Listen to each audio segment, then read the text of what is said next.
Hi നമസ്കാരം. Delhi vs Mumbai ഈ ഒരു IPL ഒരു ഗ്യാപ്പിന് ശേഷം ഇപ്പോൾ കുറേ മാച്ചസ് നടന്നുണ്ടെങ്കിൽ പോലും ഏറ്റവും ക്രൂഷ്യൽ ആയിട്ടുള്ള ഒരു വളരെ ഇമ്പോർട്ടൻ്റ് ആയിട്ടുള്ള ഒരു മാച്ചാണ് ഡൽഹി vs മുംബൈ. കാരണം രണ്ട് ടീമിനെ സംബന്ധിച്ചും ഇപ്പോൾ ഓൾറെഡി പ്ലേ ഓഫ് ഡിസൈഡ് ആയി കഴിഞ്ഞു. ടോപ്പ് 3 ടീംസ് അല്ലെങ്കിൽ ഒരു 3 ടീം പ്ലേ ഓഫിലേക്ക് കയറി കഴിഞ്ഞു. അപ്പോൾ ഇനിയുള്ള ഒരു 4ാമത്തെ സ്ലോട്ടിലേക്കുള്ള കടുത്ത മത്സരം ഈ രണ്ട് ടീമുകൾ തന്നെയാണ്, ഡൽഹി ആൻഡ് മുംബൈ. അപ്പോൾ ഈ മാച്ച് തീർച്ചയായിട്ടും വളരെ ഇമ്പോർട്ടൻ്റ് ആണ് ഡൽഹിയെ സംബന്ധിച്ചും അതുപോലെ തന്നെ മുംബൈയെ സംബന്ധിച്ചും. വാങ്കഡയിലാണ് മാച്ച് നടക്കുന്നത് 7:30-ക്ക്. ഈ ഒരു മാച്ച് ഏറ്റവും ഇമ്പോർട്ടൻ്റ് ഡൽഹിയെ സംബന്ധിച്ചാണ്. കാരണം ഈ ഒരു മാച്ചിൽ തോറ്റു കഴിഞ്ഞാൽ ഡൽഹിക്ക് പിന്നെ ചാൻസേ ഇല്ല. ഡൽഹിക്ക് നോക്കൗട്ട് തന്നെയാണ് ശരിക്കും പറഞ്ഞാൽ. ഈ മാച്ച് തോറ്റു കഴിഞ്ഞാൽ ഡൽഹി പുറത്താവും. അതേസമയം മുംബൈക്ക് ഈ മാച്ച് തോറ്റായാലും അടുത്ത മാച്ചിൽ ജയിച്ചു കഴിഞ്ഞാൽ ചാൻസ് ഉണ്ട്. അതുപോലെ തന്നെ അടുത്ത മാച്ചിൽ ഡൽഹി ഇനി ജയിച്ചാലും, ഈ ഒരു മാച്ചിൽ തോറ്റിട്ട് അടുത്ത മാച്ചിൽ ഡൽഹി ജയിച്ചാലും ഡൽഹിക്ക് കയറാൻ പറ്റത്തില്ല എന്നുള്ളൊരു പ്രത്യേകതയുണ്ട്. സോ ഡൽഹിയെ സംബന്ധിച്ച് വളരെ ക്രൂഷ്യൽ ആയിട്ടുള്ള, വളരെ ഇമ്പോർട്ടൻ്റ് ആയിട്ടുള്ള ഒരു മാച്ചാണ്. ഈ ഒരു സീസണിൽ നമുക്കറിയാം ഫസ്റ്റ് ഒരു 5 മാച്ച് 6 മാച്ച് വളരെ ബ്യൂട്ടിഫുൾ ആയിട്ട് പെർഫോം ചെയ്ത് എല്ലാ മാച്ചും വിൻ ചെയ്ത് വന്നൊരു ടീമാണ്. പിന്നീട് ഒരു ഒരു നല്ല ഒരു ലോയിലേക്ക് ഡൽഹി പോയുണ്ടായി. അതിനകത്ത് ഏറ്റവും വലിയൊരു കൗതുകമുള്ളൊരു കാര്യം എന്ന് പറഞ്ഞാൽ ആ ലോയിലേക്ക് പോകുന്നത് ഏത് മാച്ചിലാണെന്ന് വെച്ചാൽ മുംബൈയുമായിട്ടുള്ള മാച്ചിലാണ്. ഡൽഹി പരാജയപ്പെട്ടതിന് ശേഷമാണ് ഡൽഹിക്ക് പിന്നീട് തുടർച്ചയായിട്ട് പരാജയങ്ങൾ ഉണ്ടാകുന്നത്. അപ്പോൾ ആ ഒരു പരാജയത്തിന് ശേഷം ഡൽഹി താഴേക്ക് പോയത് വീണ്ടും മുംബൈയുടെ മുന്നിലേക്ക് എത്തിയിരിക്കുകയാണ്. സോ ഡൽഹിയെ സംബന്ധിച്ച് ഇതൊരു കംബാക്ക് ആയിട്ട് വേണമെങ്കിൽ എടുക്കാം, ഒരു പ്രതികാരം പോലെ എടുക്കാം. ആ ഒരു മാച്ച് തോറ്റൻ്റെ ഒരു പ്രതികാരം. ആ മാച്ച് ഓർമ്മയുണ്ടല്ലോ, ഒരു 3 റണ്ണോട്ടൊക്കെ ലാസ്റ്റ് മിനിറ്റിൽ പുൾ ഓഫ് ചെയ്തിട്ട് മുംബൈ ജയിച്ചൊരു മാച്ച്. അപ്പോൾ സ്വാഭാവികമായിട്ടും ഈ ഒരു മാച്ച് മുംബൈയെ തോൽപ്പിച്ച് അതിൻ്റെ ഒരു റിവെഞ്ച് എടുക്കാനും അതുപോലെ തന്നെ ഈ ഒരു പ്ലേ ഓഫ് സാധ്യത നിലനിർത്താനും ഒരു സ്ട്രോങ് ആയിട്ടൊന്ന് തിരിച്ചു വരാനും ഡൽഹിയെ സംബന്ധിച്ച് വളരെ ഇമ്പോർട്ടൻ്റ് ആണ് ഈ മാച്ച്. അപ്പോൾ കളി നടക്കുന്നത് വാങ്കഡയിലാണ്. വാങ്കഡയിലെ കണ്ടീഷൻസ് നമുക്കറിയാം. ആദ്യത്തെ 6 ഓവർ പവർ പ്ലേ വളരെ ക്രൂഷ്യലാണ്. ആ ഒരു 6 ഓവറിൽ നന്നായിട്ട് ബോൾ മൂവ് ചെയ്യും. സോ മുംബൈയെ സംബന്ധിച്ച് ബോൾട്ട്, അതുപോലെ ദീപക് ചാർ എന്നിവരുടെ ബോളിങ് ഡൽഹി അതിജീവിക്കുക എന്ന് പറയുന്നത് ഡൽഹിയെ സംബന്ധിച്ച് വളരെ ഇമ്പോർട്ടൻ്റ് ആണ്. ഡൽഹിക്ക് തിരിച്ചൊരു ചലഞ്ച് ചെയ്യാനായിട്ടുള്ള ചമീറയാണ്, അല്ലെങ്കിൽ മുകേഷ് കുമാർ കളിക്കുന്നുണ്ടെങ്കിൽ മുകേഷ് കുമാർ. കഴിഞ്ഞൊരു മാച്ചിൽ ശരിക്കും നട്രാജിനെ കളിപ്പിച്ചു. ഒരു ബാഡ് ഡിസിഷൻ ആയിരുന്നു ഡൽഹിയുടെ ഭാഗത്തുനിന്ന്. അത് അവർ തിരുത്തുമെന്ന് പ്രതീക്ഷിക്കുന്നു. ചമീറ ആൻഡ് മുകേഷ് കുമാർ ഒരുപക്ഷെ പവർ പ്ലേയിൽ വന്നേക്കാം. കാരണം ഈ ഒരു വാങ്കഡയിലെ കണ്ടീഷനിൽ ആ ഒരു ഇനിഷ്യൽ ഓവേഴ്സ് വളരെ ഇമ്പോർട്ടൻ്റ് ആണ്. സോ ആ ഒരു എന്തെങ്കിലും ഒരു വഴി ഡൽഹി ആ ഒരു കാര്യത്തിൽ കാണും എന്ന് നമുക്ക് പ്രതീക്ഷിക്കാം.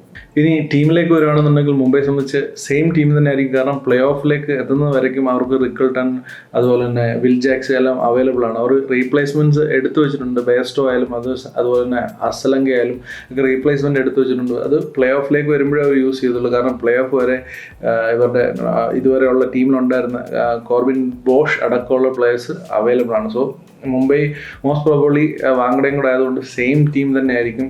അതായത് ആ ഒരു 6-7 ബോളിംഗ് ഓപ്ഷൻസ് വെച്ചിട്ട് അത്രയും സ്ട്രോങ് ബോളിംഗ് യൂണിറ്റായിട്ടായിരിക്കും മുംബൈ വരുന്നത്. അതുപോലെ തന്നെ ബാറ്റിങ്ങിലും അതുപോലെ തന്നെ വളരെ കഴിഞ്ഞൊരു മാച്ച് ഗുജറാത്തായിട്ട് തോറ്റ് എങ്കിൽ പോലും അവരുടെ വിന്നിങ് സ്ട്രീക്ക്, ആ ഒരു കോൺഫിഡൻസ് വളരെ ഹൈ ആണ്. സോ അതുകൊണ്ട് തന്നെ ഈ ഒരു മാച്ചിൽ ഫേവറേറ്റ്സ് എപ്പോഴും മുംബൈ തന്നെയാണ്. എന്തായാലും മുംബൈയുടെ ഒരു ലൈനപ്പ് നമുക്ക് നോക്കാം.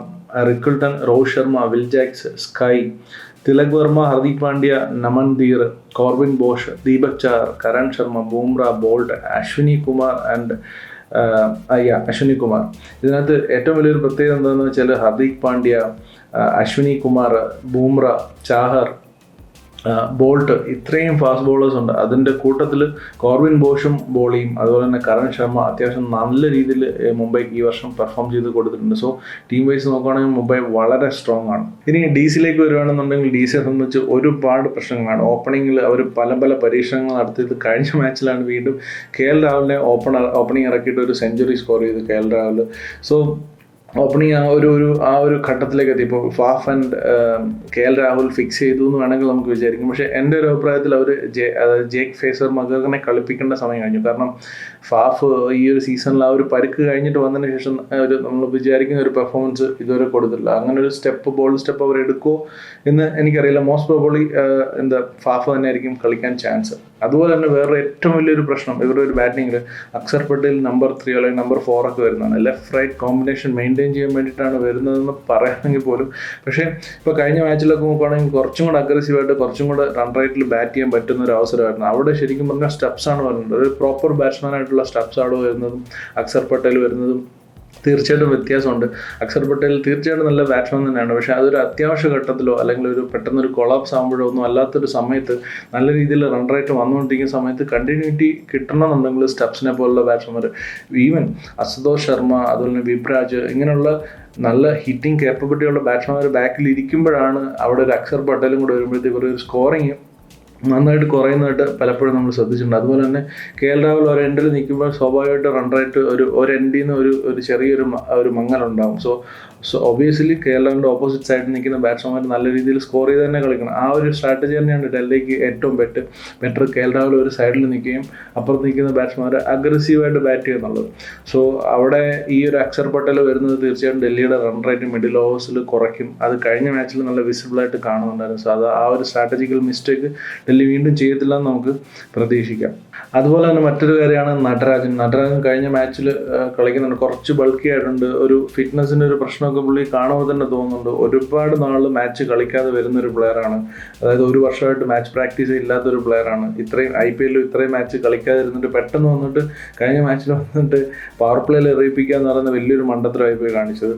ഈ മാച്ചിൽ ശരിക്കും പറഞ്ഞാൽ നടരാജൻ ഫിറ്റ് അല്ല. നടരാജൻ ആ ഒരു പെർഫോമൻസ് കൊടുക്കാൻ പറ്റുന്നില്ല എന്നുണ്ടെങ്കിൽ മോഹിത് ശർമ്മ ഒരു ബെറ്റർ ഓപ്ഷനാണ് ഇപ്പോഴും. കാരണം ഈ ഒരു സീസണിൻ്റെ ആദ്യ സമയത്ത് മോഹിത് ശർമ്മയ്ക്ക് കുറച്ച് റൺസൊക്കെ അടി കിട്ടിയിട്ടുണ്ടായിരുന്നു. പക്ഷേ ആ ഒരു ക്രൂഷ്യൽ ടൈമിൽ എന്താ പറയുക, ആ വേരിയേഷൻസ് ഒക്കെ ആയിട്ട് മോഹിത് ശർമ്മ നന്നായിട്ട് ബോൾ ചെയ്യാൻ പറ്റുന്നൊരു ബോളർ തന്നെയാണ്. ഈ ഒരു സിറ്റുവേഷനിൽ ഡു ഓർ ഡേ സിറ്റുവേഷനിൽ ഡൽഹി തീർച്ചയായിട്ടും മോഹിത് ശർമ്മയെ ഡിപ്പെൻഡ് ചെയ്യുന്നതായിരിക്കും കുറച്ചും കൂടെ ബെറ്റർ നടരാജനെക്കാട്ടിലും. സോ മൊത്തത്തിൽ രണ്ട് ടീമിനെ കമ്പയർ ചെയ്യുമ്പോഴത്തേക്ക് മുംബൈക്കാണ് അപ്പർ ഹാൻഡ്. മുംബൈ ആണ് സ്ട്രോങ് ടീം. ഫേവറേറ്റ്സ് മുംബൈ ആണെന്ന് തന്നെ പറയും. പ്രത്യേകിച്ചും വാങ്കഡയും കൂടെ വരുമ്പോഴത്തേക്ക് ഇതൊരു റീസെൻറ്റ് പെർഫോമൻസ് എല്ലാം നോക്കുമ്പോഴത്തേക്ക് മുംബൈ ആണ് എല്ലാ രീതിയിലും ഈ ഒരു മാച്ചിൽ മുൻകൈ ഉള്ള ഒരു ടീം. പക്ഷേ ഡൽഹി തീർച്ചയായിട്ടും ഈ ഒരു മാച്ചിൽ ഒരു ബൗൺസ് ബാക്ക് നടത്തുമെന്ന് ഞാൻ പ്രതീക്ഷിക്കുന്നു. കാരണം ഡൽഹിയുടെ പതനം തുടങ്ങുന്നത് മുംബൈ ആയിട്ടുള്ള മാച്ച് തോറ്റുകൊണ്ടാണ്. ഇവർക്ക് ഇവിടെ പ്രതികാരം ചെയ്തുകൊണ്ട് അവർക്കൊരു ബൗൺസ് ബാക്കിന് ഡൽഹിക്ക് പറ്റും എന്ന് ഞാൻ തീർച്ചയായിട്ടും പ്രതീക്ഷിക്കുന്നു. അതിനുള്ള ടീമുണ്ട്. ഇവരുടെ കോമ്പിനേഷൻസ് അല്ലെങ്കിൽ ഇവരുടെ സ്ട്രാറ്റജീസാണ് ഇവർക്കൊരു പ്രശ്നമായിട്ട് വരുന്നത്. ഈ ഒരു സെക്കൻഡ് ഹാഫ് ഓഫ് ദി ടൂർണമെൻറ്റിലേക്ക് വന്നപ്പോൾ അതിന് റെക്ടിഫൈ ചെയ്യാൻ ഇവർക്ക് കഴിഞ്ഞിട്ടേ ഇല്ല. ഇപ്പോൾ ഓപ്പണിംഗ് തൊട്ട് അവരുടെ അതിനുശേഷം ഇങ്ങോട്ട് വരുന്ന അക്ഷർ പട്ടേൽ മിഡിൽ ഓവേഴ്സിൽ വന്ന് ബാറ്റ് ചെയ്യുന്നത് അടക്കം പല കാര്യങ്ങളും അവർക്ക് സ്ട്രാറ്റജിക് മിസ്റ്റേക്സ് അവർ കാണിച്ചുകൊണ്ടിരിക്കുന്നത്. അത് ഈ ഒരു മാച്ചിൽ പെട്ടെന്നൊരു റെക്ടിഫൈ ചെയ്യാൻ പറ്റട്ടെ. പീറ്റേഴ്സിനെ പോലെ വളരെ എക്സ്പീരിയൻസ് ഉള്ള അല്ലെങ്കിൽ വളരെ മോട്ടിവേറ്റ് ചെയ്യാൻ പറ്റുന്ന ഒരു പ്ലെയർ ഇവരുടെ ഒരു മെൻറ്ററായിട്ടുണ്ട്.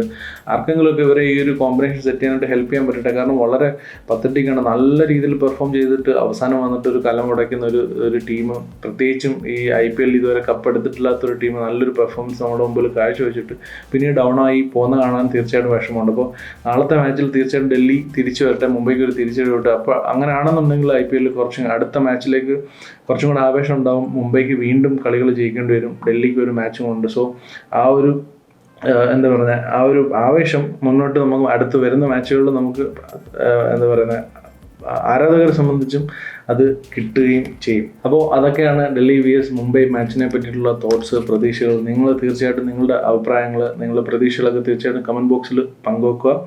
വീഡിയോ ഇഷ്ടപ്പെട്ടു എന്നുണ്ടെങ്കിൽ തീർച്ചയായിട്ടും ലൈക്ക് ചെയ്യുക. സബ്സ്ക്രൈബ് ചെയ്യാത്തവർ സബ്സ്ക്രൈബ് ചെയ്ത് സപ്പോർട്ട് ചെയ്യുക. അപ്പോൾ മറ്റൊരു IPL റിലേറ്റഡ് ആയിട്ടുള്ള വീഡിയോയിൽ കാണുന്നത് വരെ ബൈ.